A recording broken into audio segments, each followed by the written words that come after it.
અહેવાલો। ફાગણ માસના ધોમધકતા તાપના દિવસોમાં આવતા હોળી અને ધૂળેટીના પર્વમાં કેસુડો આદિકાળથી અનેરું સ્થાન પામી ચૂક્યો છે।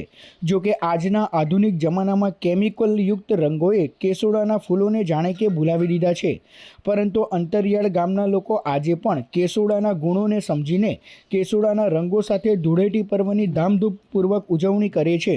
ભરૂચના વાલિયા, ઝઘડિયા અને નેત્રંગ પંથકમાં કેસુડાના ફૂલ મોટા પ્રમાણમાં જોવા મળે છે।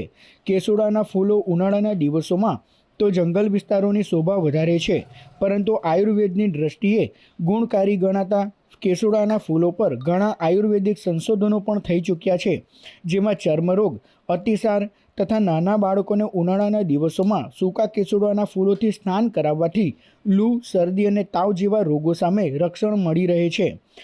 આજના ગ્લોબલ વોર્મિંગના યુગમાં પીવાના પાણીની વિકટ સમસ્યા ઊભી થઈ છે અને કેમિકલયુક્ત રંગોના કારણે પાણીનો વ્યય ખૂબ થઈ રહ્યો છે।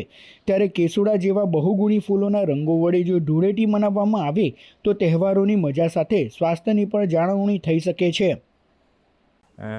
હાલ આપણે જોઈએ તો કેસુડો કે જેને આપણે ખાખરા તરીકે ઓળખીએ છીએ તે લુપ્તતાના આરે છે અને હોળીના સમયે, ગરમીના સમયે જ્યારે પાનખર ઋતુના સમયે બધા ઝાડોના પાન ખરી જતા હોય છે ત્યારે કેસુડાના નયનરમ્ય ફૂલો કે નારંગી રંગના જે લાલાશ પડતા નારંગી રંગ હોય છે તે આપણને નયનરમ્ય નજારો એક દેખાય છે।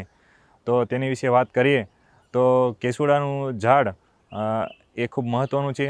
તેના ઔષધિ અને ઘણા બધા ફાયદા છે। પરંપરાગત જૂના રિવાજો મુજબ હોળીના તહેવાર સમયે કેસુડાના ફૂલના થી જે રંગની હોળી રમતા હતા તે હાલ લુપ્ત થઈ ગઈ છે અને કેમિકલયુક્ત રંગોથી જે હોળી રમે છે તે આપણા શરીરને ખૂબ નુકસાનકારક છે। તો દરેક લોકોને હું અપીલ કરીશ કે હાલ કેસુડાના ફૂલો મેળવી અને તેના રંગથી હોળી રમે અને પરંપરાગત રીતે હોળીનો તહેવાર ઉજવે।